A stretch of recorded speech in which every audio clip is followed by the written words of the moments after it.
Blacks in Technology. Blacks in technology. Blacks in technology. Blacks in technology. Blacks in technology. Blacks in technology. Welcome everybody to I think this is the 18th episode of the Blacks in Technology audio podcast. I'm your tech host for today, Greg Greenlee, owner and founder of the Blacks in Technology community site. You can check us out at www.blacksintechnology.com. Check us out on Twitter. It's Black in Technology, or at Black in Technology, BLKINTECHNOLOGY. You can also check us out on LinkedIn under the same name, Blacks in Technology. Or you can email us with any questions regarding the podcast and contact us at blacksintechnology.net. We're here today for what looks like another very interesting and very informative podcast. These podcasts are meant to accomplish a couple of things. Like I said in the last podcast, spotlight other black techs in the field, give the listening audience tidbits of knowledge, information, provide a general overall informal discussion about technology, about experiences, so that we can come together in a community-like environment in an effort to change the landscape, not only in technology, but within the black culture and within our on- and offline communities. So that's our goal with doing these podcasts.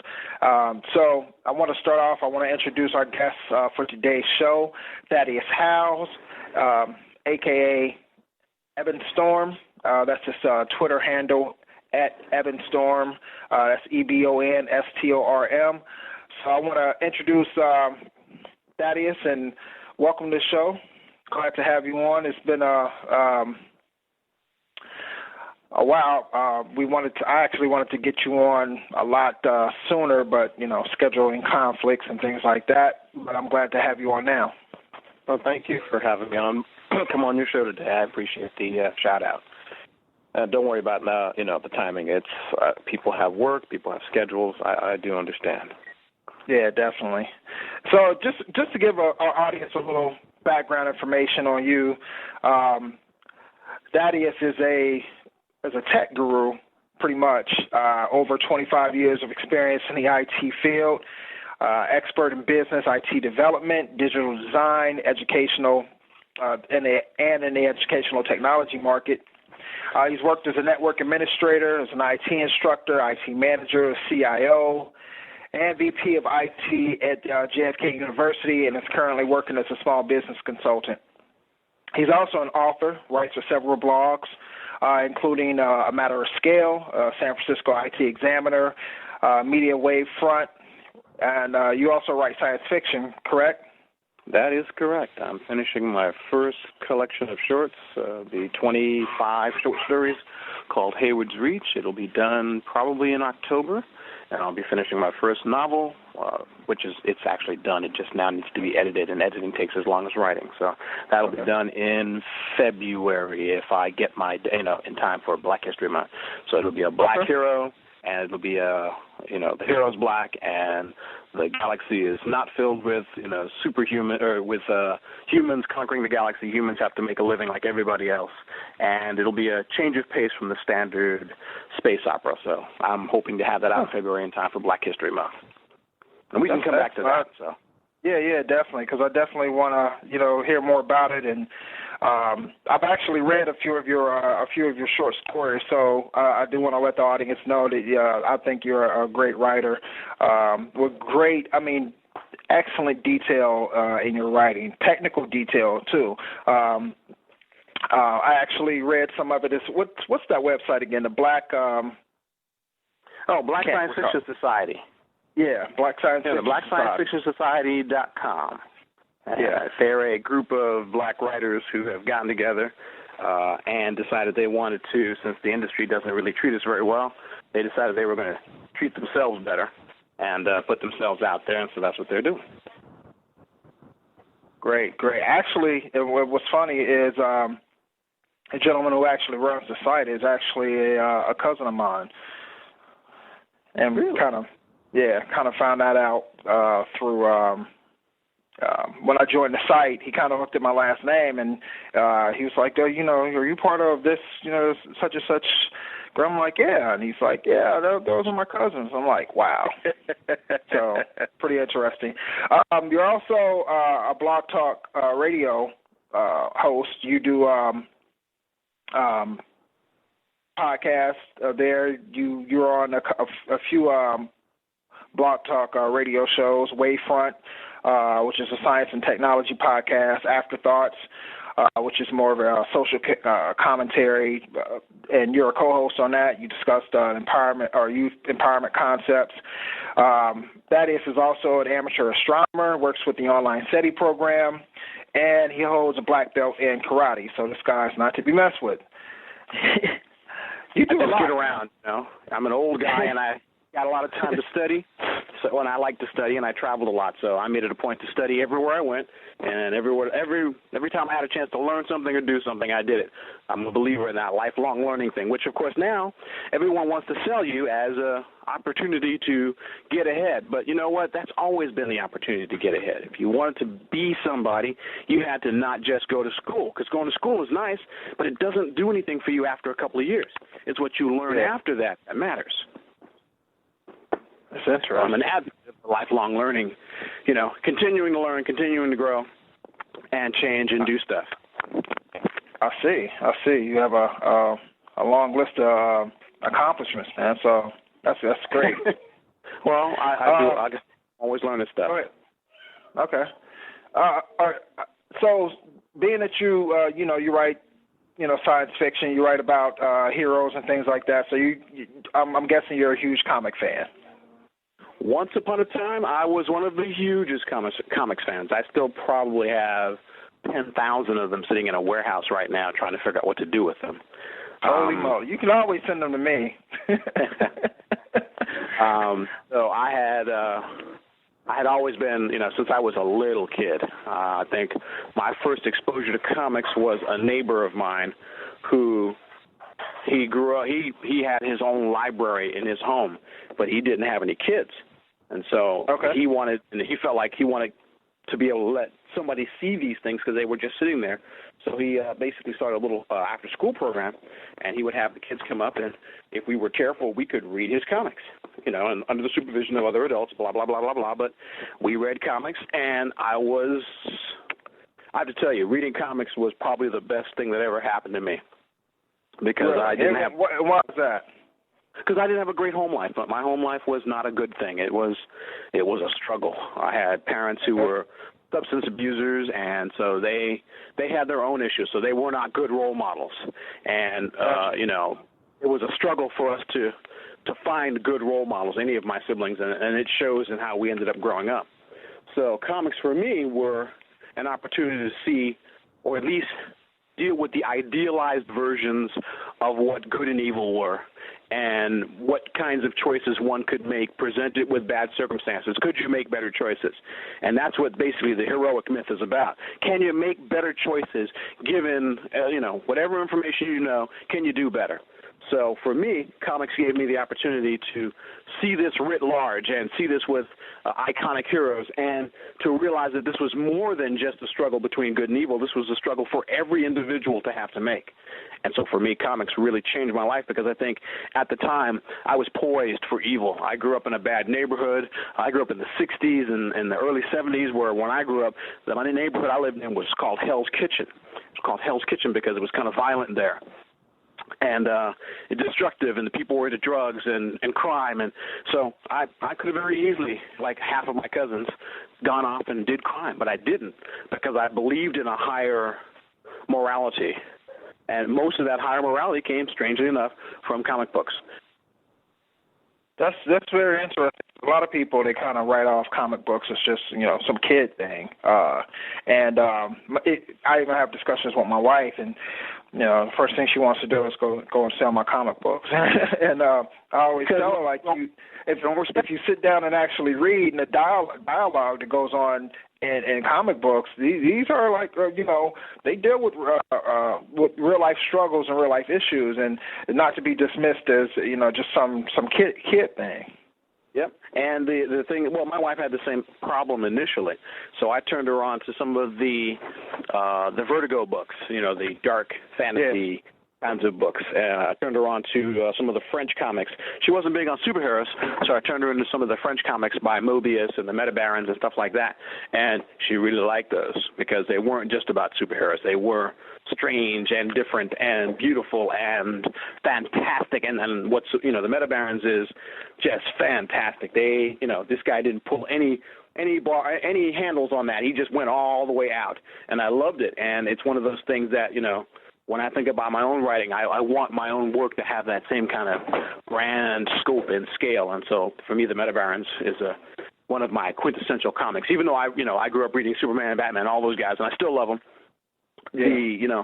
It was the foreign books, manga, Mobius. Those are the comics that ultimately shaped my sensibilities about storytelling and comics and ideas and, my choice-making ability. But, I'd say the groundwork was laid by the good old-fashioned four-color books written by Jack Kirby, Stan Lee, Ditko, and those guys. That's where I learned, Amazing Spider-Man, all those comics. So I owe something to them and I recognize it. I recognize it clearly because without that moral guidance, I probably would be somebody else, and we wouldn't be having this conversation. You might be looking at me on the news and wondering what kind of crime boss I was, and while I was doing, 15 to 50. Yeah. So how did you morph into or get into technology then? We can blame Star Trek for that. When I grew up watching Star Trek, and I loved Star Trek. It was one of those things that once I started watching it, it came on once a week, but I would make every effort to be there to see it. And Star Trek had computers, and they had all kinds of new ideas and new ways of thinking, and I was like, wow, I am in heaven. So for me, Star Trek began my first real thinking about the outside world, the world outside of us, and what might actually be in it. And I had a habit of taking electronic things apart. So I would pretty much, anytime I'd go to a scrapyard or a junkyard, I'd come back with a piece of something, and I'd take it apart and look at the parts inside of it and go to the library and find out what those parts were. Resistors, transistors, back in the scary days of big technology. So I learned about all that as a kid because I was just fascinated with Star Trek, and I wanted to be like Spock. I wanted to be able to look at something and tell you what it was. And I didn't have a tricorder, but I had a brain, and I could remember stuff. So I would just look at it and be able to tell you when it was made, who made it, how long it took to make it, what it was made out of. I was just one of those kind of kids. Wow. Now, I was reading your bio, and you were just talking about being able to kind of look at something and remember what it was and who made it and things like that. And read in your bio that you are a high functioning autistic. So does that play into you being able to have that type of memory and being able to recognize things on the spot and being able to, store all that information? Yes, it's part of it's like any other blessing or curse. Sometimes it works for you, sometimes it works against you. I'm a high functioning autistic, and so is my son, and we pretty much have the same kinds of issues, so I have been his best teacher for some time now. He's 7. So yes, as a matter of fact, it influenced my choice of careers because while I'm really good at remembering where things are and what things are called and how much information about those things takes place, not so good with people. I'm better than I used to be, but I'd say when I was younger, I had very little interest in people. I was very much a quintessential Vulcan. I would be good at the science and bad at the people. And that was just what it was. And so by being an autistic in a period when people didn't know what it was, in my early childhood, I was just retarded. I was that retarded kid. And I wasn't retarded. I just didn't understand what people wanted. I couldn't understand people's motivations, and after a while I decided I didn't care. The simplest way to avoid rejection is to simply not to be bothered with whatever it is in the first place.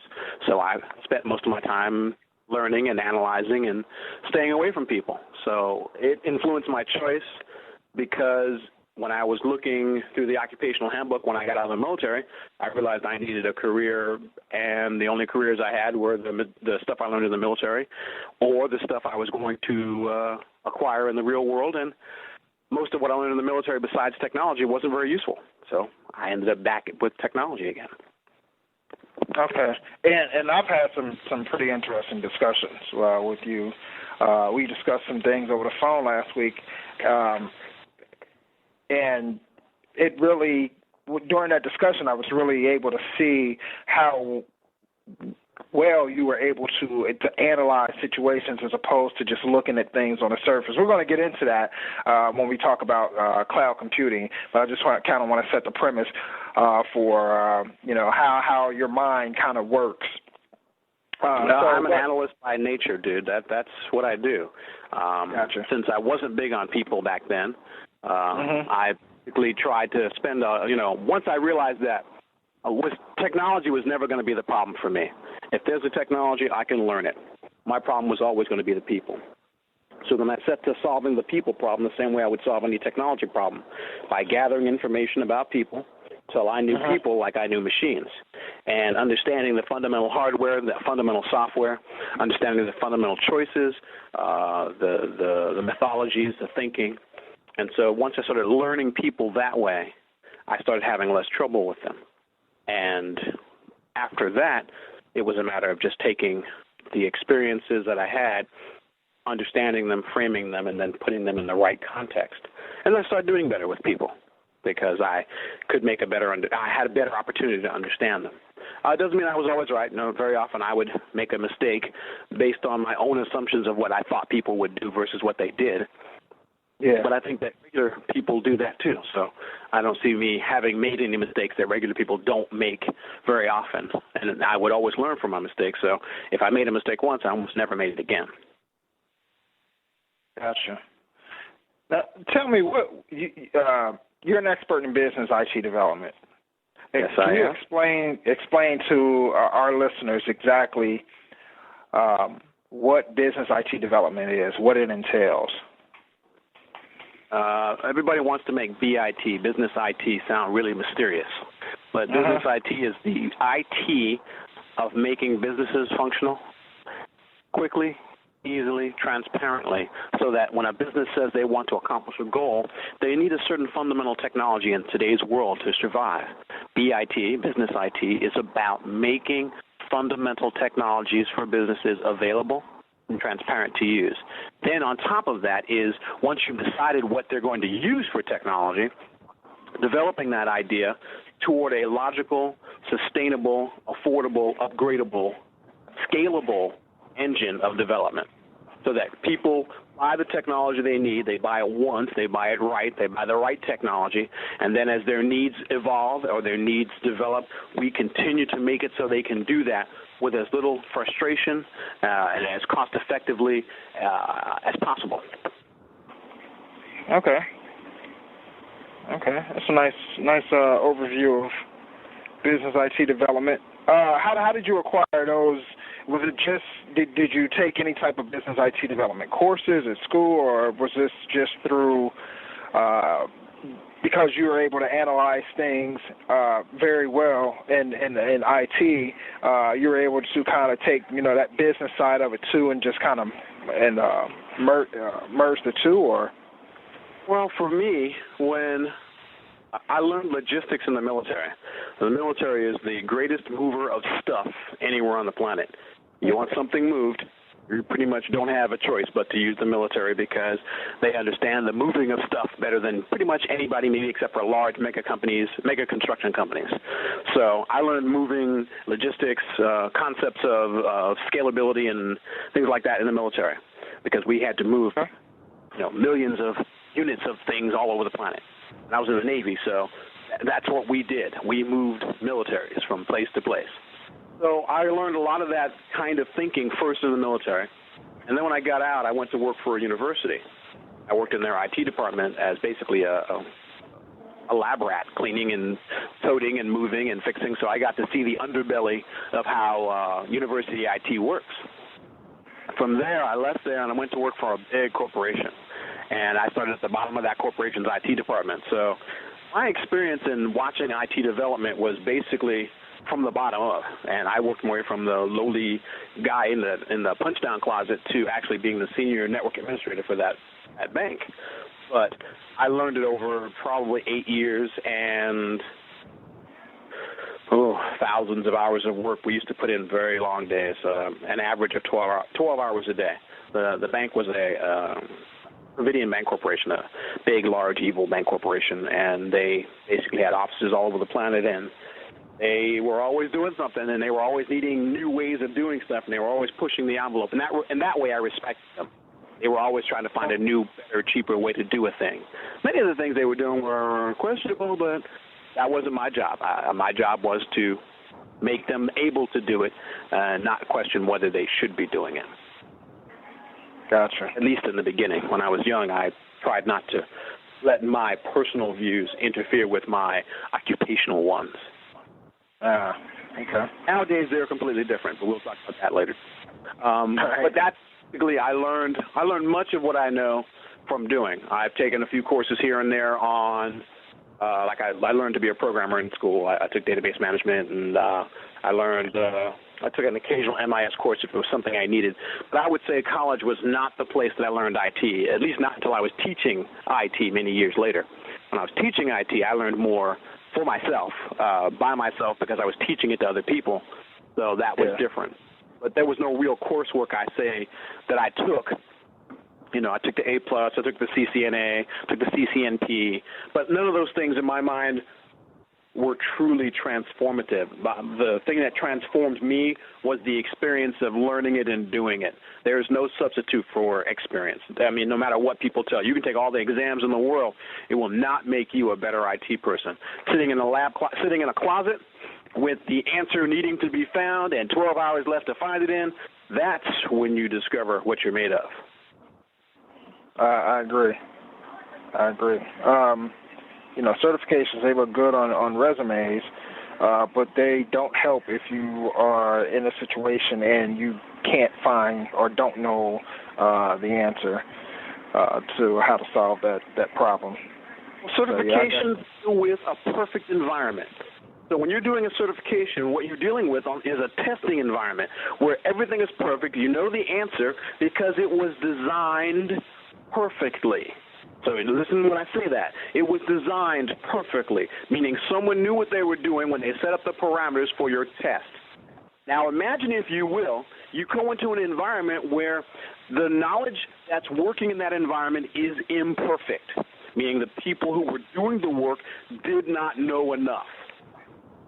So they established what they had, the way they did it, imperfectly as best they were able.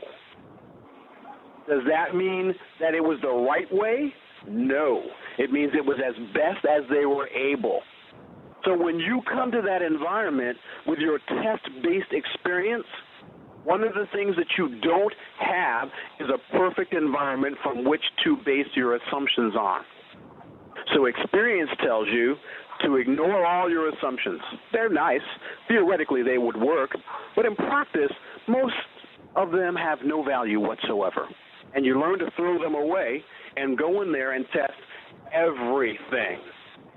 But when you're school taught, you're expecting that everybody that worked before you was, going to be as good as you are, at least you hope. And that's not the case. Often most environments are set up by people who have no formal training. They only have whatever jury rig knowledge they can get, and they put it together as best they could. As a matter of fact, I found many environments, big environments, where the guy who was doing IT had no training. He pretty much was just there. He was the last man standing. 20 guys got hired, and he was the last one to be there, and so he's just been keeping the work alive that they had done before. None of it is actually right, or none of it is actually standard. It's what I call an organic environment. But nobody there knew what they were doing, so they didn't standardize anything. They didn't organize anything. So those organic environments, they grow larger and larger and more expensive to maintain, taking more time, more money, more effort. And ultimately, when they break down, they'll reach a point when they break down, they can no longer be resurrected. They die. They reach a complexity level where they just die.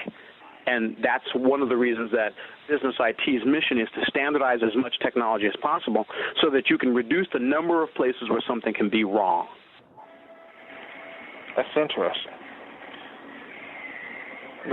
So, given that, in your views on certifications and the way people experience over certifications, what would you possibly change? I know that you have some expertise in educational technology. What would you change as far as the educational technology environment to kind of, I guess, take on some of the ideas that you have to better train technology people? Well, when I did, I used to teach it. When I did, what I did was, my method was to say, it is great to have tests. Testing is nice. Testing isn't real. What we're going to do is going to be real. So what we would do is we'd set up a network with routers and devices and configurations, and then we'd set them up. We would break them. We knew that, me and my assistants, we knew what was wrong, but nobody else did. And then we'd have them come in, and they would have to fix them. Sometimes the break was something simple. Sometimes it was something really complex, and sometimes something really small. So we're testing all kinds of viewpoints. Can you see it from the big picture? Can you see it at the tiniest of the details? Can you find that misplaced piece of JavaScript or batch code that's causing the problem? Can you see that it's a broken process that set this up so that, rather than putting a patch in on your test server, you just loaded the patch to the entire environment, and the next morning the entire environment is dead. But had you loaded it to your test server, you would have known that that patch was not a viable one. So these are the kinds of things I recommend. Nothing wrong with the way they test. The problem is the goal is not to create competent technologists. The goal is to create certifications. But if your goal is to create competent, functional technologists, what you need is a lab and the time to create the challenges that the students are going to see in the real world. I had one other advantage as well. I actually had a real lab to work in. So the CIS lab that we were teaching in was also the lab that I was working in as the administrator.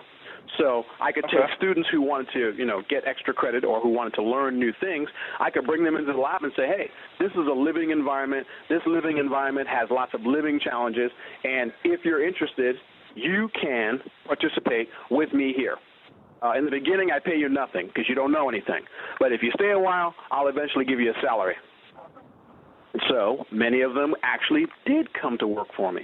And those that did got to see a lab that was living, had challenges, students changing things, configurations being broken, network connectivity from outside, bad server configurations. We had, it's a lab. We had everything. So, print quotas and how to set them up. So this gave them the opportunity to work in a live fire environment where no millions would be lost if something went wrong. And this was perfect for them. This was absolutely perfect for them because it gave them the opportunity to do these things and learn these things without any fear. They didn't have to be afraid. And I think that it's the fear of something going wrong which inhibits most of the best IT people or good IT people from being great IT people, because we have an environment in the workplace that says failure is not acceptable. And if you fail, you must be punished. Well, that's kind of sucky because basically doing IT effectively means at some point you have to fail to get it right. Yeah. So if you're punishing them for failure, by definition, you have already lost. You will never get good IT from an environment that is punitive. You just won't. If you say, oh, you made a mistake, I have to let you go. No one will take any risks for you. And therefore, your IT will be always barely functional, barely workable, barely usable. That's some good insight. Change that. I would change that. I would make it so that people had less fear, that people were able to experiment, that people were able to take their knowledge, their practical test-based knowledge, and turn it into practical, functional, usable experience. So I think internships and things like that are good as long as you're not exploiting your interns. You know, I've seen people talk about, well, I want you to intern for a year. No, that's wrong. Now you're just using them. Because in 6 months, people who've had a certification, if they've gotten that certification in 6 months, they're easily able to do whatever basic job you're hiring them for. So now you're just taking advantage of them. You know, I tell people all the time, never more than, 3 to 4 months is all of an internship. Early level experience is all you need. For me, it was 1 semester. You came to work for me in the fall semester. In the spring semester, I was paying you. Gotcha. That just made sense. So, that gave me an opportunity. I did this for 6.5, almost 7 years. And I think that this environment really turned out some of the best technologists I've ever worked with. I still work with a lot of them. And I think that when you train them that way, you get them the certs so they can, go to the job places and say, yeah, I have these certifications, but that's not really where my expertise is. My expertise is in doing the work, solving the problem, fixing the thing that's wrong, teaching them the persistence to continue on even after they've gotten tired and they've gotten frustrated. Because if you don't have that ability to push on, IT is not for you. You just won't survive. You can't. Well, I'm definitely going to quiet on me, sir. What's the matter?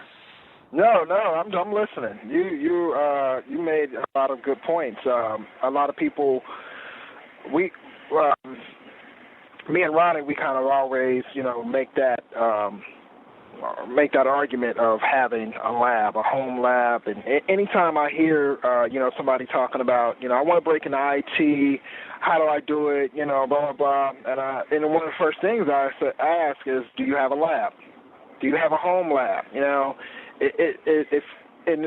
Some people will say, I don't have the money for it, and I always come back with, well, it doesn't cost that much money to buy a couple of computers from, off of Craigslist, $50 computers or something like that. You just need something to be able to test and be able to do things because reading is only going to take you so far. Learning the theory behind it is only going to take you so far. You need to actually put some of these things into practice.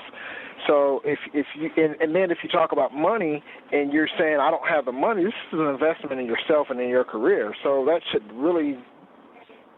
shouldn't be an excuse. $150 can get you, a couple of computers, and if you really, got the money, go ahead and buy you a nice 6-core, 8 gigabit machine or something, throw a few hard drives in there and run your virtual environment, and you can spin up, quite a few virtual machines that you can use to test with. Then you can, run Windows, and you can run, some Linux flavors or whatever, and actually learn this stuff, not just read about it, but learn it. So, I'm just listening to you like. A lot of people aren't that inventive. They just aren't. You have to understand that. It takes initiative to do IT. And if you lack initiative, you'll never be great in IT. Because initiative says go find an answer before somebody asks you for one. By definition, most people in our society haven't been taught that. Initiative is not something we want people to have here. If we did, every school would be teaching it. So since we're not teaching it, you can assume nobody wants it. It's not on any test scores. It's not any place being certified for. So therefore, it's safe to assume only people who go to Harvard or Yale or Princeton are being taught these things because they're going to be the ruling elite. They are going to be controlling society. So they learn initiative. We, our people who do not get to go to those places, do not. So it's important to stress to those young people that you have to find a way. I'm going to tell you a joke, and it'll make you laugh. When I first started working on computers, when I got out of the military, for the first 10 years of my IT career, I did not own a computer.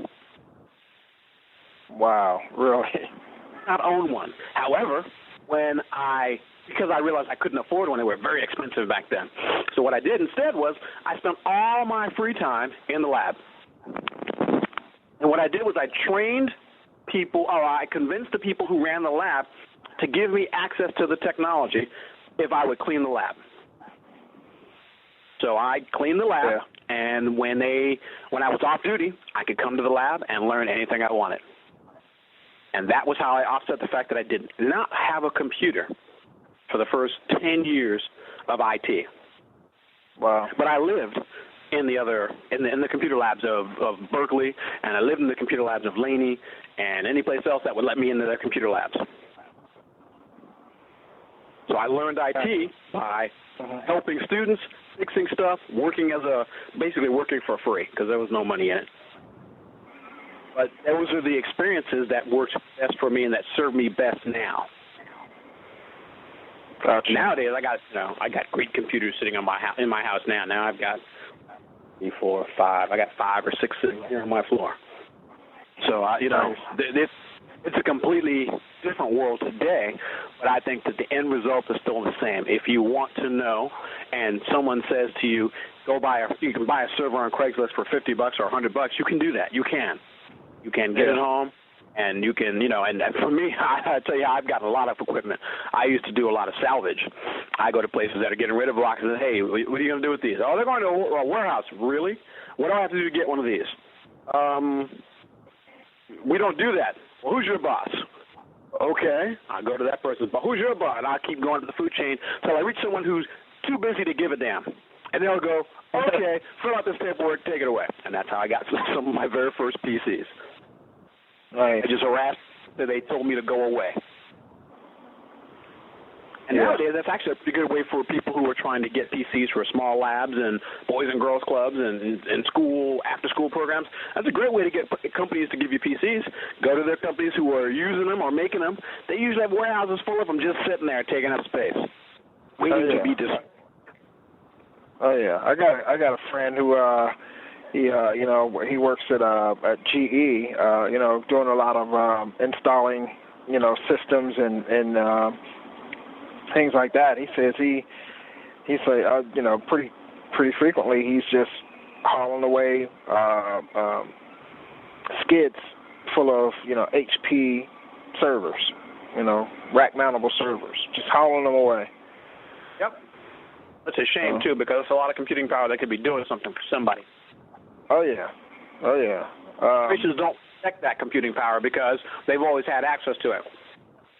Yeah. I definitely, in the future, want to definitely pick your brain about setting up some type of online lab because I definitely want something like that for the Blacks in Technology site. I want to be able to offer people, a place to come online to learn. So, and even develop courses and things like that behind it. So, I'll be picking your brain or coming to you for advice when we get to that point. Let's talk about cloud computing. I know this is a very one of your favorite subjects. It's not actually. One of those we've gotten into a couple of conversations about it and your viewpoints, and I kind of want to set this up because I always look at cloud computing in two different ways. I look at it as user cloud computing and business cloud computing, and because most users who, when they hear cloud computing, they really don't know anything about the infrastructure behind it, about what makes up cloud computing. They just know that it's somewhere out there on the internet. And that's basically how cloud computing, how the terminology came to be, is that in network diagrams, whenever you wanted to signify what the internet was, it was symbolized as a cloud on the network diagram. So it was just like, you didn't care about, what connected all these routers and switches and websites and all that stuff on the internet. You just basically, the diagram for it was, the picture for it was just the cloud. Everything inside of it you didn't really care about. You just cared about your infrastructure, the different parts of your infrastructure, such as the routers, and then you had maybe a connection, and if you had redundant connections, you had maybe two connections out to this cloud. So when people talk about, what is the cloud, from a user standpoint, that's all they know. It's just something out there, somewhere where my information is kept. All right, that to me is the user side of the cloud. things like hosted solutions such as like Gmail or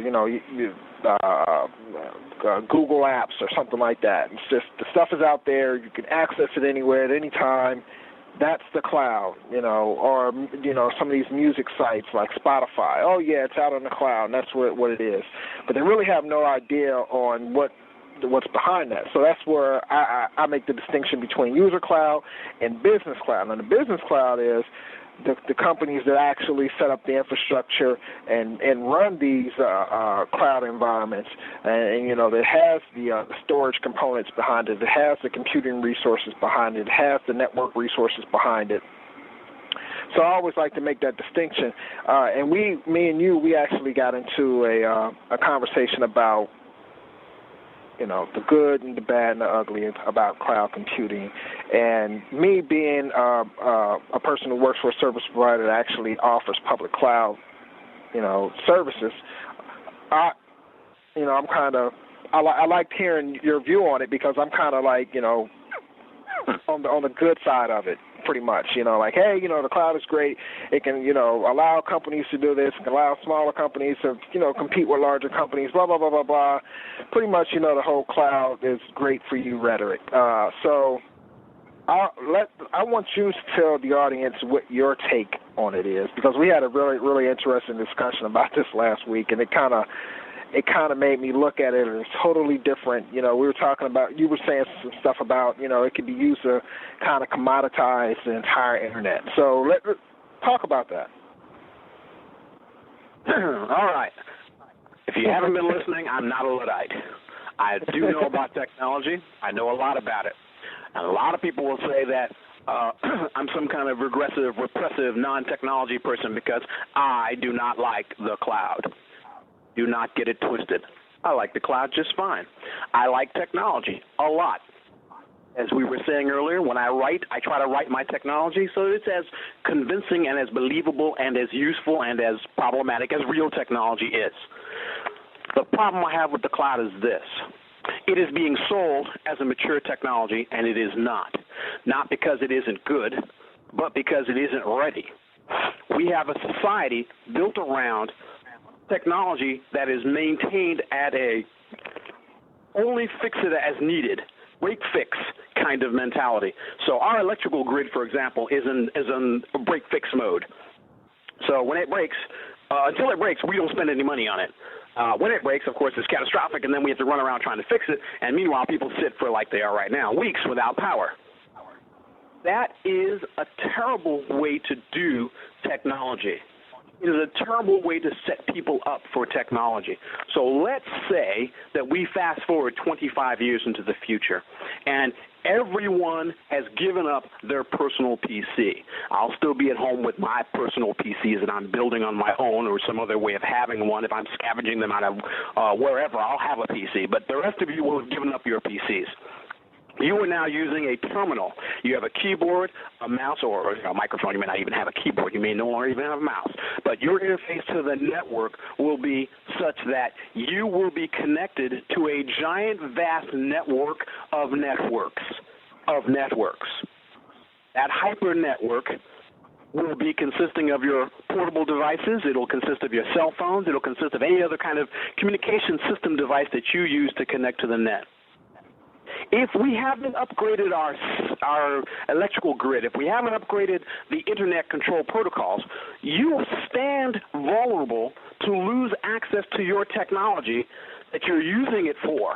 So let's say that you are a small business, and you have a small business, and there's maybe 50 people, and you do all your accounting online, and you do all of your database management online. So your company sells widgets, and your database is full of widgets, and that widget database is online someplace, and God knows, hopefully somebody in your company knows that at the rate they're getting rid of IT people, maybe no one will know for certain. So let's assume you have a database, you have people, they're all working from their terminals, everybody's great. Then suddenly a hurricane like Irene comes in and slams an entire coast side, and your servers are all on that coast. Well, if you're lucky, you also have a company that's smart and has put servers in Singapore too. So your servers fail over from your local environment to Singapore. But let's say that very same day there's an earthquake in Singapore, and now they lose all of their electricity too. This means now your company, which depends completely and entirely on this non-associated network, this not local network, no longer has a connection anywhere, and you're basically business. You're without resources. You don't have a local environment, so you could say, well, we could still work locally even if we can't do anything else. You don't have that now. Because you've assumed, like most business people are trying to sell you on the idea, that the cloud is best because you don't have any equipment output for yourself. Everything is being paid for by somebody else. But the truth of the matter is, it's what I call a deferred payment. If you don't have access to your equipment, what does that cost you? I'll give you a perfect example. Give Something Back, a place I used to work for. When their servers and network went down, they would lose $1 million a day when they lost access to their internal servers. Or if they were connected to, they have external servers they were connected to. When those servers went down, they lost $1 million a day. But that cost was never considered when they were putting all their databases out there in these multiple environments because they figured they'd never go down. But when they did go down for a week, well, that was $7 million out the door. Simple as that. So my issue with this is not if it's only one company losing access. What if we put our entire society, all of our stuff, this way? When the system goes down, we lose access to our civilization, our hospitals, our banks, our business places? Are we planning to sit there in the dark and twiddle our thumbs while we wait for the power company to do its job? The same power company we don't subsidize effectively so that they're only doing break-fix work rather than preparing us for the future to have a super redundant, super capable, bulletproof environment just in case something goes wrong. A mesh network of power systems that, well, we lose one power station, the whole eastern seaboard does not go dark like it did in 2003 in August 14th. When the whole eastern seaboard went dark because a power station went online. Holy cow, the whole seaboard for one power station? That means our grid is dying, and we need to fix it. And nobody's doing anything about it. This is what I'm afraid of. All it takes is one really neglected piece of anything, and suddenly our entire civilization grinds to a halt. Now, maybe that's not a big deal for some people. Maybe they'll say, well, if the whole country's in the dark, then nobody's doing any work. And, the GDP will be affected, but not really because everyone will lose money. And that may be the best way to look at it. I just don't want to be there while we're trying to figure out what happens when that's over. It's like looking at an earthquake or a big natural disaster and going, okay, it's over, now what? Yeah. Where do you start? Do you sweep the streets? Do you pick up the buildings? Do you find the people? Which priority goes first? You can be sure big businesses will have the resources to overcome, whatever outages they experience. But it's small businesses that run the nation, that power the nation, that pay the people. They will be the ones that suffer when we move to the cloud. And the biggest weakness of the cloud right now appears to be that they're trying to commoditize the bloody thing. Used to be you would get to the internet and you had the opportunity to use the net basically more or less for free. You pay for your net connection, and whatever's on the net is being put out there by somebody hoping to make some money somehow. Yeah. The weakness of the cloud is if they can do it right, they can make you have to pay for everything once you've logged on. So from your workstation to the internet, you pay for it yourself. But after that, they want to put a paywall everywhere. Their goal is to say, Facebook has this section, and Facebook right now doesn't make you pay. But if Facebook continues to grow, and Facebook cannot commoditize off of your phone numbers and your privacy violations that they use, they'll eventually want to charge you for the service. And it won't be much, but think about being nickel and dime to death. If you're rich, you got lots of nickels and dimes. If you're poor, not so many. You will find that the internet becomes basically one more way that the rich grow richer, keeping information from the poor. And don't think that it doesn't happen already, because it does. The very concept of the digital divide is that kind of concept, that information right now is available, but most people who can't afford a computer can't get to it. So they gain none of the access benefits of the internet. And as a result, they can't participate in the future that's more increasingly computer dependent, or at least internet dependent. And if you've never had access to the internet, then that means there's things you just don't know how to do, which means that you're less and less likely to be able to get a job. So I'm not opposed to the cloud. I'm opposed to the idea of building the cloud on top of an infrastructure that hasn't been developed properly, that hasn't been considered properly. The internet is not secure, so every time we build our environments, yes, we claim it's secure. We claim we have a level of security, but it's just a level of security. And as Anonymous and LilSec has been happily showing us, doesn't matter who you are, they can penetrate your network. Why is that? Because there are fundamental weaknesses within the internet, within our database systems, within our information systems that make, basically it's like having a house with no doors. We can make your house secure if we don't put any doors or windows on it. You can't get in or out of it, but it's secure. But if you want to get in and out, you're going to have doors and windows. Therefore, it can be penetrated. Doors and windows on our network systems also exist so that we can use them, but they're the same doors and windows that LilSec and Anonymous used to break into them. They cannot be gotten rid of, not with the way the internet was designed. So when we're saying, run to the cloud, that's like saying, run into the burning building, because nobody's put the fire out. And we're still promoting it as if it was the place to be. And don't get it twisted. I understand people are trying to make money. I understand that people want to, they believe they're helping. They believe they are. And every time they throw a bucket of gasoline on that fire, they believe they're helping. But they're not. They're just throwing gasoline on that fire. They're not addressing the underlying issues that must be addressed. We must provision resources for our electrical net. We must provision resources for our data networks so that they become more stable and more functional and more durable and more capable. We continue to add devices at a breakneck speed. We've used up every IP address possible. We're now having to go to IP6 because we used up every IP address that was supposedly going to be limitless. We've already done that. We've used them up. And we continue to put load on this network which wasn't designed for that, without question, without ever thinking about it. So everybody trying to sell you the internet and sell you the cloud is not being honest with you. Because if they were, tell you these things on the front end.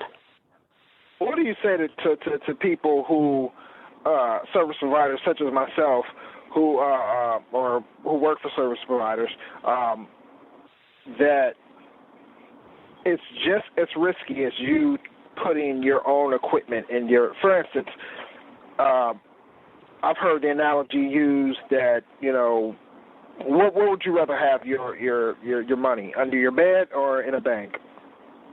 Like under your bed is just as vulnerable, if not more vulnerable, than having it in a highly secured bank. It's vulnerable in a different way.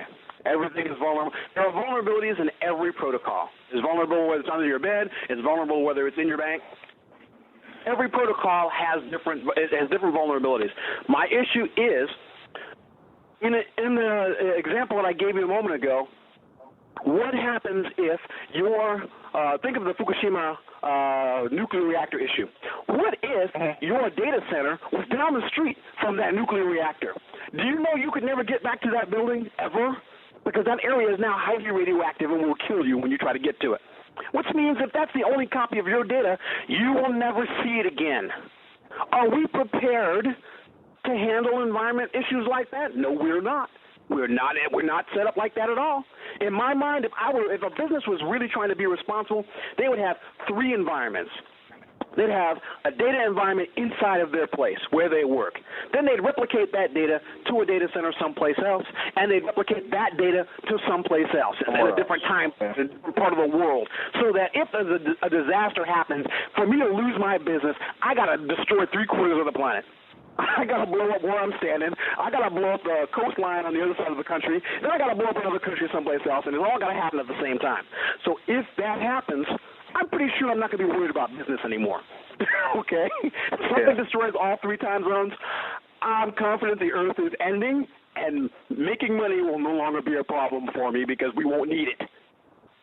That's what I would do, and that's what I've done in many of my environments. I've built a local, a meta, and then a planetary configuration so that my data lives in multiple places at multiple times, and I'm cognizant of where my data is and what it's lying next to. I don't have a data center next to a volcano, nor do I have one next to a radioactive power plant for those reasons. But people are just sticking stuff anywhere, and in the cloud, people are moving stuff around without telling you.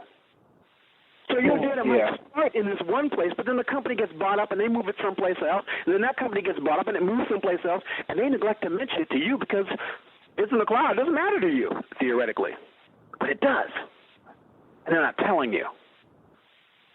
So that's my issue. You know, it's not that the cloud is bad. Done responsibly, the cloud is fine. Done with vision and foresight, the cloud would be fine.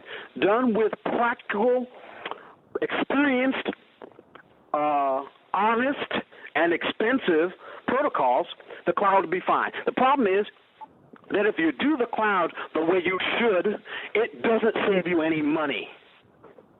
It makes your data safer, but it doesn't save you any money. And that's the biggest issue with the cloud, is that they want to convince you the cloud will save you money. Not really. Cloud won't save you any money, not if you're doing it right, because you have to do it the way it's supposed to be done, redundantly.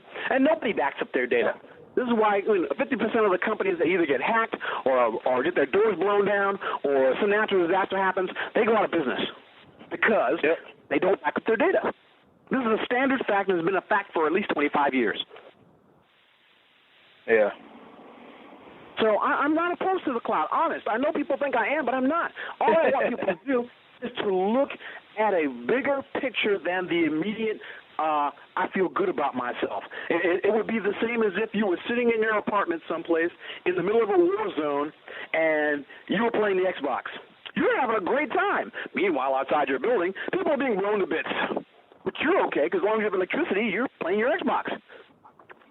We need to think beyond that tiny bubble of where we are and think about what happens when things happen in other places. And the fact that when you put stuff in the cloud, many times people don't actually ask where it is or what legal liabilities are being held, how companies can be held accountable if the only copy of your data gets bought by a company who changes their licensing agreement that you used to have with one company, now don't have with this new one. And they decide that what's on their servers becomes their property. Yeah, and you bring up some very, very excellent points. I actually went to some months ago, I went to a meeting, and I think the focus of it, the topic was, cloud computing, what it can do for you, or something like that. And it was more,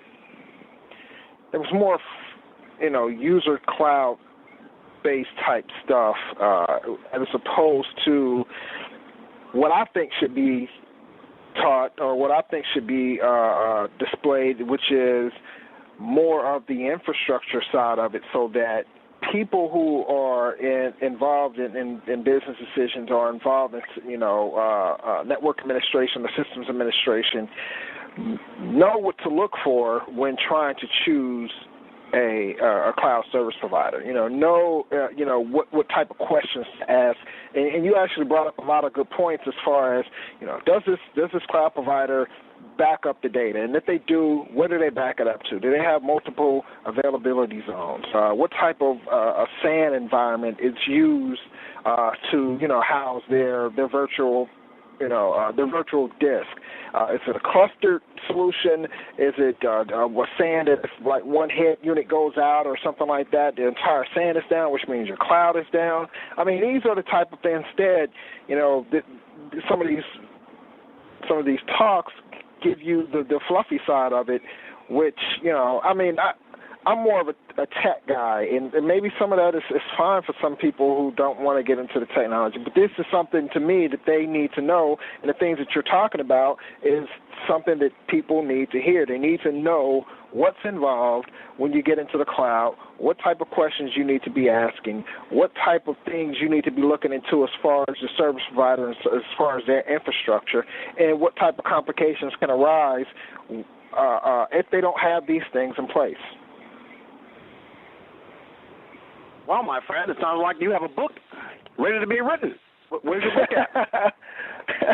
I wish I could write, man. I wish you could write. You can read, right? Okay. Oh, yeah. Can you read? Can you read? Yeah, if you can read, you can write. Now, what writing good is a different question. But if you can read, you can write.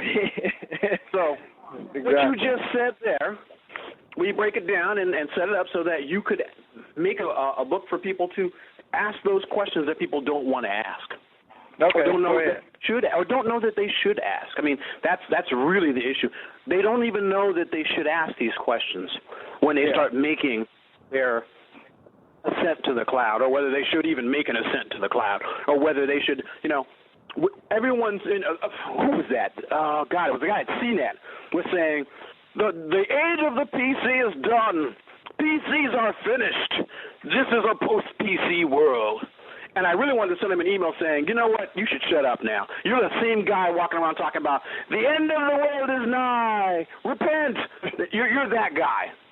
Because, bring out your dead, bring out your dead, bring out your dead PC. That's this guy. And that's not true. We're not post-PC. A tablet is a PC. It's a badly designed one. It's got a bad form factor. You can't type on it for very long. It's sexy. It's sleek. It's connected to the internet. But it's still a PC. We're not post-PC. We're just post-box PC. Now we're slim PC. But we're still PCs. They're still computers. Even your phone is more likely to be a computer than a phone. So we're not post-PC. They're not gone. They're just different. Just like I wouldn't want to work on a Mac SE30 today if I had a choice. You remember the SE30, the little box thing? I remember those things. They were horrifying. But back in the day, they were the bomb, and we loved them. Just to show you how things have changed. So we're not post-PC. So people selling us to the death of the PC are selling us to the death of the PC so they can promote the cloud, so they can promote distributed computing, because that's really what it is. And promoting distributed computing without an understanding of the ramifications of it is bad. Distributed computing existed before now. You do know that, right? Mainframes and Wang and all those other companies that used to produce these terminals, that was distributed computing. That was the origin of cloud computing. Most people don't know that. So they're thinking, distributed computing or cloud computing, it's new. No, it's not. It's old as time. Since PCs first came out, that was the first kind of computing. But it went away for a reason. One of the reasons was when a mainframe went down, everybody connected to that mainframe did what? Nothing. They sat there and waited till that mainframe came back up. If you wanted to make a change, the mainframe required that everybody make that change. If you wanted to adapt the technology, you couldn't do it until the mainframe was able to be down to make any adaptations. This is why we moved away from mainframe computing. Now, it may be why we end up going back to it, but I assure you if we didn't learn anything from that, we'll be moving away from that in just about a minute. Let a power outage go down and let a big company lose billions of dollars. I bet you they'll quietly and surreptitiously move all their equipment back inside their house and say, the cloud was great. It wasn't saving us any money, though, and that'll be their excuse. But the reality was that they lost so much money that ultimately it didn't save them anything. It was just them to build their internal household environment and then back it up into space like they were doing it before. And really, honestly, until you can tell me the cloud is safe, anybody I work with or anybody I work for, that is the preferred method for me. Build it at home. It can be cheap. It doesn't have to be super expensive. Build yourself a good, stable, hard-working environment, in your operational center first. Take a closet, take 2 closets, take an office, stick your stuff in there. Build that office out, trick it out, put the proper venting and all that other stuff in there, but do it in your building. Do it where you are. Then pay someone to build a redundant virtual environment someplace else. This way, if you want to do these things, you are not putting your data at risk. Your data, if something happens to that place, you can go, whew, our data center was not right on top of that fault line, or was not right on top of that tsunami zone, and is now under 15 feet of water, or crushed under an earthquake, and never able to be retrieved. You have your data locally. I just feel like right now the world is people are too profit-driven to be paying attention, penny wise and pound foolish. We're constantly watching every penny without looking at how we're spending the money ultimately, and how that spending affects how we make decisions and ultimately what happens to us in that future. We're just not doing it. I'm sorry. So that's what I tell people. It's not I'm opposed to it. I simply want you to understand it's a bigger picture than you're being sold. It's as if we're looking at a screen and telling people, see these 12 pixels? This is all you have to worry about. Or what about the rest of the screen? Oh, just worry about these 12 right here. Just those 12. The others don't matter. And that's not true. You know, I still got I still got a million other pixels to look at that are just as important as those. Matter of fact, those 12 don't tell me anything about what's really going on. Pick 12 pixels on your screen, draw a square around them, that tells you nothing about what's happening on the rest of your screen. Nothing.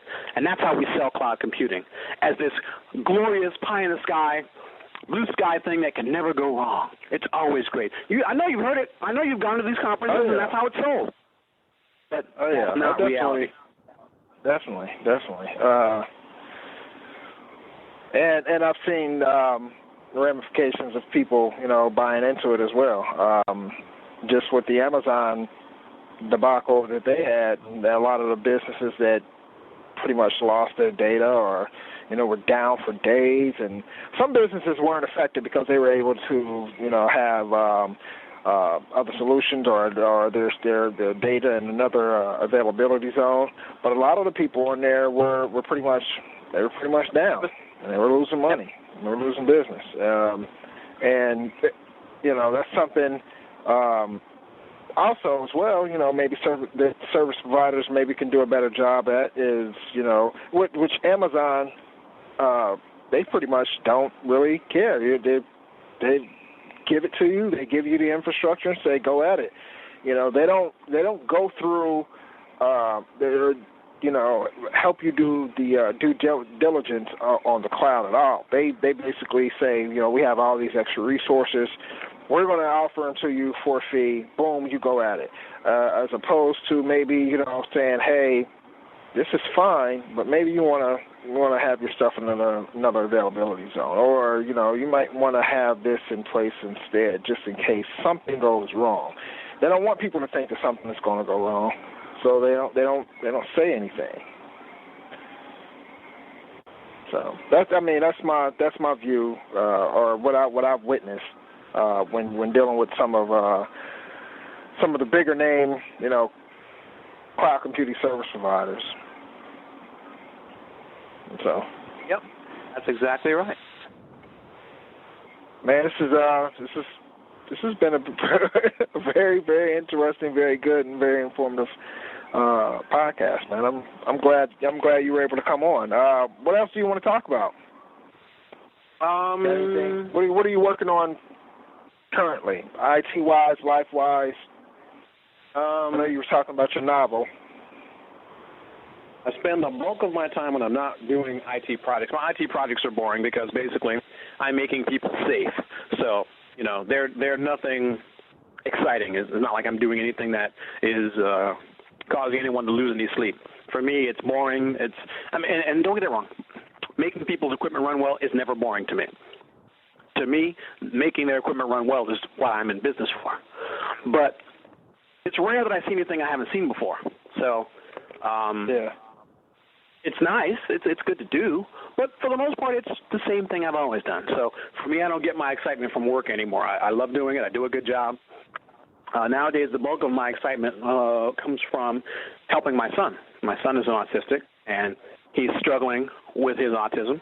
But I got a report from the California State Boards saying that when he was, because, you know, California has these standardized testings. So they give even the autistic children the standardized test. However, they give it proctored, or he has a no time limit proctor, and they sit with him and they ask him the questions, and then he tries to answer. Gotcha. And so they did his tests, and he scores in the top 20 percentile for both the reading and the mathematics. And I'm very pleased because I have spent the last 2 years basically struggling with him because he, 2 years ago, didn't speak. He had almost no communication abilities, and we weren't getting anywhere with his behavioral therapy.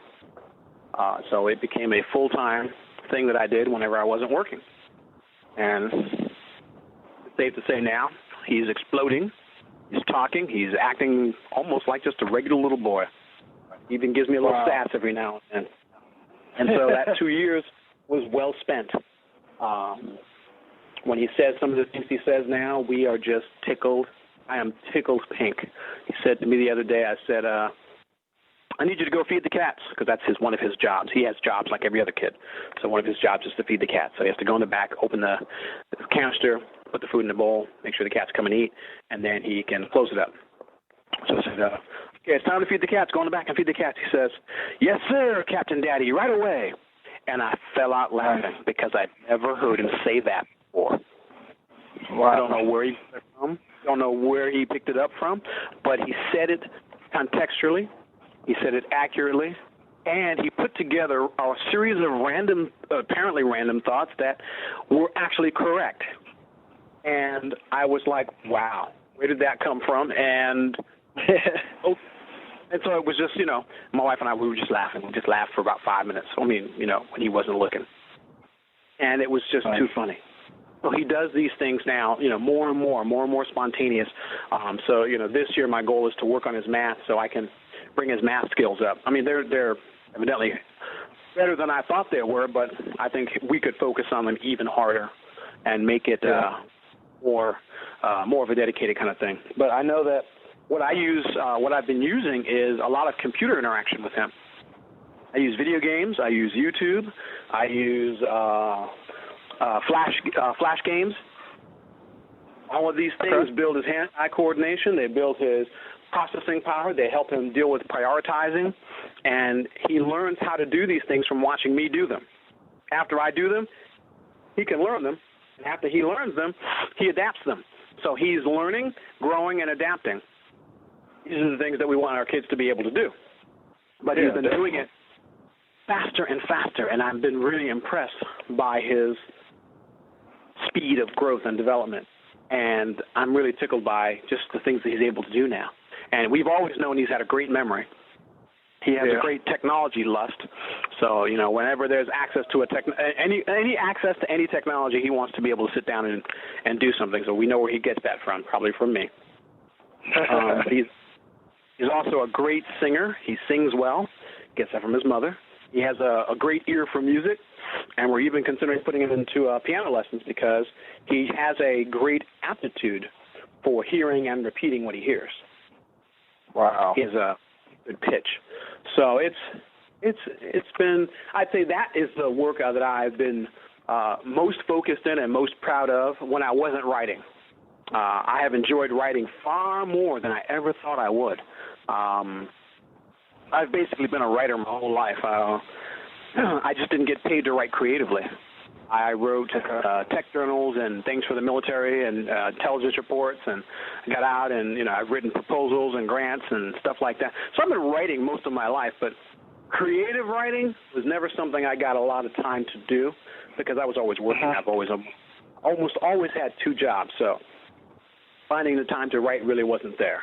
But when I got to be a VP at JFK, I finally had time to work only one job because that one job absorbed all my time. And so I worked at JFK for, 3.5 years, and during that time, I was actually the first time I'd ever worked only one job. So that was kind of nice. So I started looking at writing again, but I never did anything serious with it. In the last couple of years, I decided, well, I really like writing. And there are many days when I'm sitting here, gathering clients or, finishing projects, and I need something to do. So I picked up writing again. And I really, really, really enjoy it. And I'm hoping to be good enough to be published. So I continue to push on in the hopes of being published. And I have a lot of ideas. I've got, there was a contest called the National Novel Writing Month, where the goal was to write one novel, 50,000 words in 30 days. I'd never done that before. I'd been writing for about 3 months last year and decided I would participate in NaNoWriMo. And so I think I remember when you first started on that, actually. I started posting the notations to the Black Science Fiction Board. That's right. Yeah. And so I started writing that, and when I finished NaNoWriMo, I finished 50,000 words. And the story wasn't done, but I'd finished the 50,000 words, so I kept writing. And so now I'm at 80,000 words, and I've still got a little bit of ways to go, but I'm almost finished with it. And now I've got the ideas ready for the second book. So that one's basically the one coming out in February. But then in April of this year, I participated in something called the National Short Story Month. Well, the goal was to write one short story every day. Yeah, that sounds easy, right? One short story. How hard could that be? It's much harder than NaNoWriMo. Much harder. You know why? Because every day you have to come up with a completely new motivation and a completely new set of characters and a completely new story to write. And you must come up with a beginning, a middle, and an end. And it has to make sense. And you have to be able to make it so people care about the characters, one way or the other. Either love them or hate them. Yeah. That is the challenge. But I took it on, and I have to tell you, that was the most fun I'd had in a month. Wow. Because the first 20 days were pretty easy. It was the last 10 days when I thought I was completely out of stories that the stories began to really be good. When I'd burned away all the fluff and all the dross, whatever was left was going to be the meat of it, and I started writing, and those last 10 days were spectacular. Those were the stories I really enjoyed because I really had to feel them. They had to come from someplace I've never been in before, and that was just awesome. So I wrote the 30 stories in 30 days, and I was so tickled with it, I said I'm going to publish them. So I got an editor, and my editor and I have worked through the stories, and I only have one more for her to go through. And then I'm going to start cleaning up the notes that she's made for me, and then I'm going to lay it out, and I'm going to publish it electronically and do a print on demand. Nice. So nice. I'll be looking. Definitely forward to reading because, like I said, when I read the few stories that I read from you, I was kind of blown away just the details, and, the technology details. I think there was one. There was one that I read. I can't remember the name of it. It was about actually a superhero who wielded like an anti-gravity skateboard. Ah, yes. You're talking about Gravity Rainbows. That was I've always hated Marvel Comics at a certain level. Marvel Comics, love them and hate them at the same time. Love them because they had great superheroes. Hated them because they had no minority superheroes. Yeah. So, in the 70s when I grew up, they had all these great minority superheroes who never evolved. So they had the Prowler, basically a self-taught kid who built his own Spider-Man suit to replicate his hero Spider-Man, and was doing his thing, black kid. There was the Rocket Racer, kid who made a skateboard, put a rocket on the bloody thing, built himself a body armor, and zipped around town doing whatever he was doing. We had 3 or 4 of them that came out. I call them the League of Janitorial Heroes because they were all poor black heroes who, through dint of effort, created their own technologies and their own super sciences, and then went off to fight crime. Well, that happens to lots of white heroes. Look at Spider-Man. He started off with just a guy on a radioactive spider bite, and he made his own spider lights and web slingers and all that stuff. But Spider-Man grew and evolved. And the answer is that someone cared enough to write about Spider-Man so that he would grow and evolve. Nobody cared to write about Prowler, so he didn't. No one cared to write about the Rocket Racer, so he didn't. So I decided I would take the Rocket Racer and grow him up. If he had grown up civilized, in the Marvel Universe, he would eventually have gone to someplace like S.H.I.E.L.D. to work. So I decided I'd put him to work for S.H.I.E.L.D., and I tell a story about him deciding to bring his Rocket Racer gear out of mothballs and what he would do to redesign it. And I told that story, and I enjoyed the hell out of it, and I think that Marvel really, when they say they can't write or they can't find good minority heroes, what it really means is nobody cares to write a good minority hero. Yeah. Luke Cage cannot be the only representation of a good minority hero. In my mind, he's not. Okay? He was a criminal. He was experimented on. He became super strong, super tough. That's it. And that's the prototype, that's the stereotype they want to keep for us. They don't want us to show up and have intellect. They don't want us to show up and be representative of something great like Paul Robeson, man of many talents, or George Washington Carver, scientist extraordinaire. They don't want that. They want us to be thought of as big, dumb jocks. And so Luke Cage is that's the reason Luke Cage is the only one of the League of Janitorial Heroes that survived. Because that's what they want us to. That's what they want us to look like. They don't adapt the other characters. They don't push the other heroes. There's a friend of mine on the Black Science Fiction Board. He wrote something called Prowler 2.0. He rewrote the Prowler just like I did the Rocket Racer. Matter of fact, his work was what inspired me to write the Rocket Racer stories. He wrote the Prowler all grown up, and the Prowler, his rewrite Prowler 2.0 was awesome.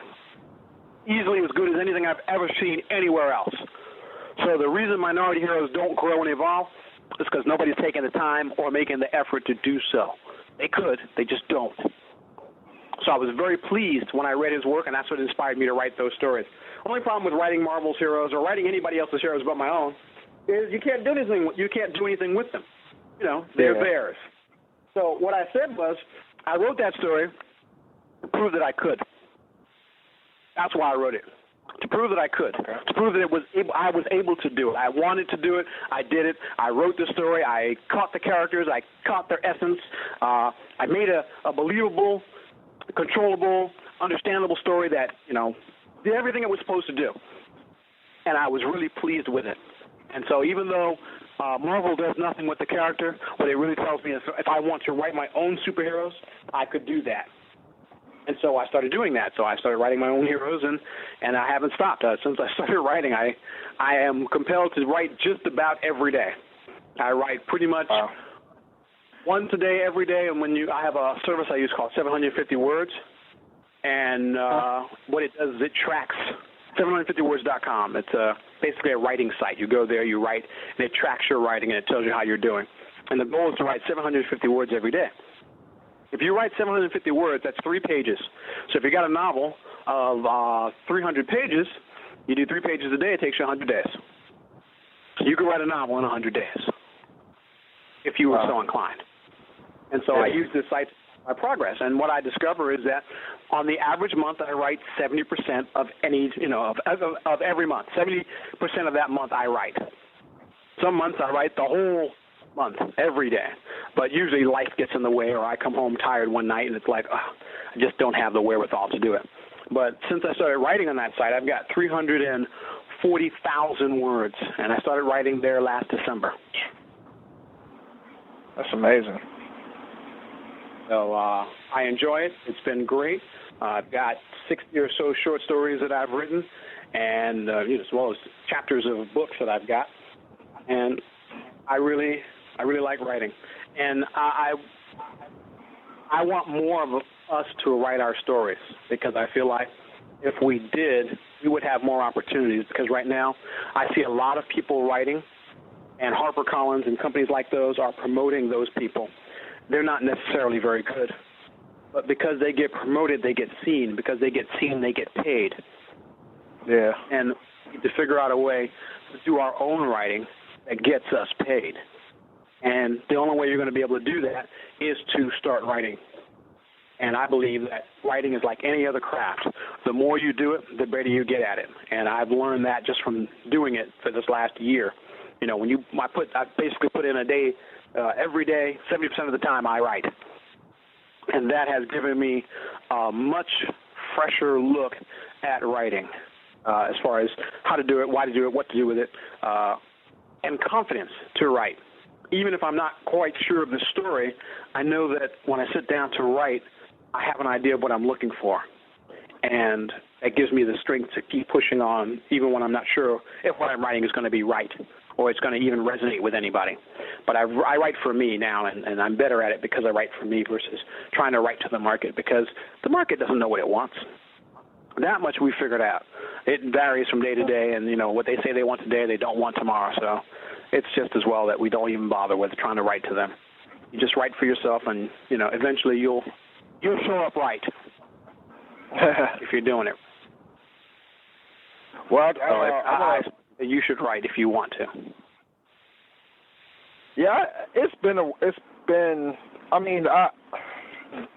what's funny is, Ronnie Hash, he works with me in my job, and he always comes to me when he writes something, like a tech document, or maybe something that we're gonna send out to customers or something like that to get me to critique it, because I have a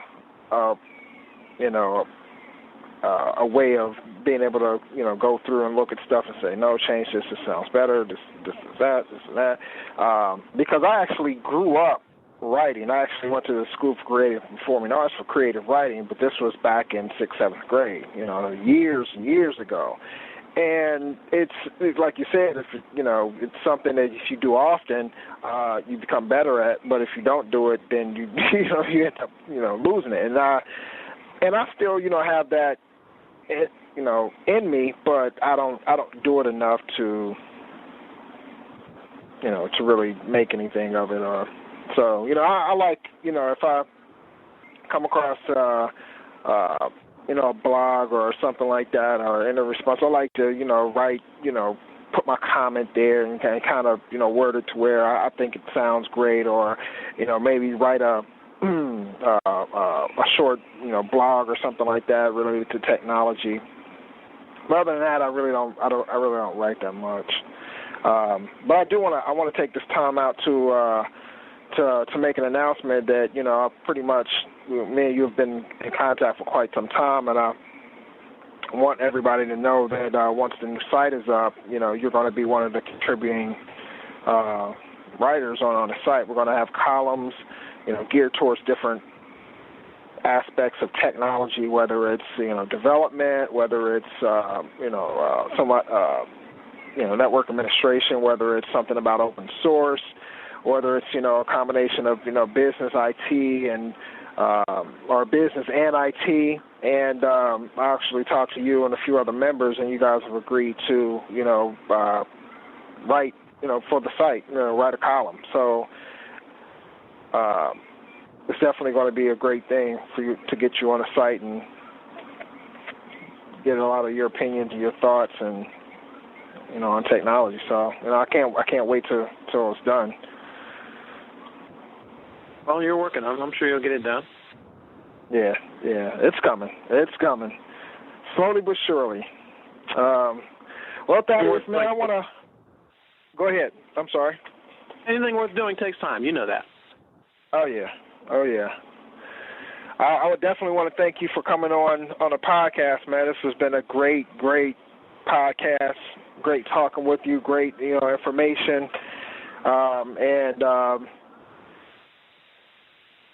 definitely want to, have you on a podcast again in the future, man. I want you to go ahead and give the users any URLs or any email address, anything that you want to toss out there, for the user to be able to find you somewhere out on the internet. Just go ahead and you can find me always at Ebonstorm, EBONSTORM, at Twitter, at Ebonstorm on Twitter. You can read my blog at ebonstorm.wordpress.com. I also take email at ebonstorm@gmail.com. So I'm pretty much always able to be found. I'm always able to be reached. And if you want to reach me, my Gmail account is probably the best way to do it. But if you're feeling bold, you can come on to Twitter, and sometimes I'm there stirring the waters, making people unhappy with the actual facts of the matter, because I really hate my politicians lately, and I've been kind of going through there and reading them the riot act. My politician's so great. No, he's not. Here, he's a lying, cheating scoundrel. Let me show you. Here go all the facts for you. Well, why could you say that about him? Well, that's because they're all true. That's why they're called facts. You can have your own opinion, but you can't have your own facts. So yeah, I spend a little time on Twitter working through there and making people unhappy, but I don't care. Because someone should hold these people accountable. They're ruining the nation, and it's driving me nuts. But that's a conversation we should have for another day, because I know you like Barack Obama, and I know you want to have some words about it. So we can do that another day when you're feeling up to it. So thank you for having me on the show. I have appreciated it, and I'm sure we'll be in touch. You're a great guy. Yeah. Thanks, Thaddeus, man. Take care, and good luck on your writing. Good luck on your blogs, and good luck on everything, man. And I hope to hear from you soon. You will. Don't worry. I know where you live, remember? Yeah, exactly. Take care. See you later, old man. All right. Bye. Bye-bye. Blacks in Technology.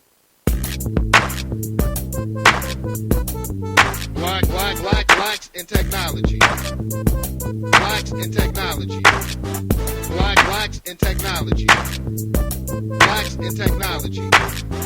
Blacks in technology.